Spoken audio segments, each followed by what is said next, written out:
Saudara, jelang berakhirnya masa pemerintahan Presiden Joko Widodo, sejumlah Menteri Kabinet Indonesia Maju berpamitan. Momen pamitan para Menteri Presiden Jokowi disampaikan dalam rapat kerja terakhir di DPR RI. Suki juga berterima kasih kepada Komisi 5 DPR yang mendukung program kerja pemerintah selama 10 tahun. Ia menjabat sebagai Menteri PUPR, sehingga sejumlah proyek pembangunan nasional berjalan lancar. 10 tahun telah berlalu kita bersama, berkaya untuk membangun bangsa. Andai kata ada kata-kata yang tidak sama, mohon maaf, please, jangan dipendam sepalamanya. Walaupun tiba saatnya kini kita untuk berpisah, semoga silaturahim tetap dapat kita jaga. Sekali lagi terima kasih Bapak dan semuanya.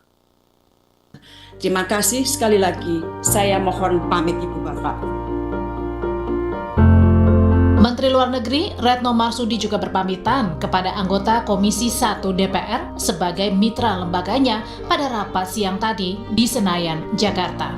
Retno menitip satu pesan kepada Komisi 1 untuk tetap memperjuangkan hak bangsa Palestina. Ibu Bapak, salah satu isu yang ingin saya titipkan terutama untuk Komisi 1 yang akan datang adalah mengenai Palestina. Tadi pimpinan menyampaikan mengenai Palestina. Jangan tinggalkan bangsa Palestina berjuang sendirian di tengah hak-hak mereka dirampas. Ibu Bapak, selamat bekerja. Apapun amanah yang Ibu Bapak akan jalankan ke depan, saya mohon pamit. Dan saya mohon maaf jika dalam pelaksanaan tugas ada yang membuat Ibu Bapak kurang berkenan. Sementara Menteri Keuangan Sri Mulyani jelang berakhirnya masa jabatan pekan ini bertemu dengan Presiden terpilih Prabowo Subianto. Wakil Menteri Keuangan Thomas Jiwandono mengungkapkan pertemuan Sri Mulyani dan Prabowo Subianto berlangsung 3 jam untuk membahas sejumlah anggaran program kerja dalam RAPBN 2025. Wakil Menteri Keuangan menambahkan, Sri Mulyani menyampaikan kondisi ekonomi global kepada Prabowo. Wamenkyu membantah pertemuan Prabowo dengan Sri Mulyani membahas tawaran posisi menteri untuk Sri Mulyani di kabinet pemerintahan baru. RAPBN 2025 pembahasannya adalah meminta lagi arahan-arahan dari Presiden terpilih mengenai program-program tahun depan.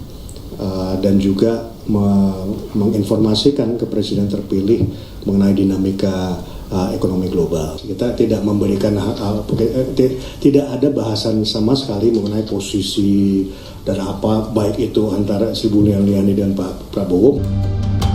Sementara hari ini di IKN, Presiden Joko Widodo juga berpamitan dan minta maaf kepada para menterinya dalam sidang kabinet di IKN. Kepada para menteri, Jokowi berpesan agar tidak membuat kebijakan yang membuat gejolak di masyarakat jelang masa transisi pemerintahan. Tim Liputan, Kompas TV.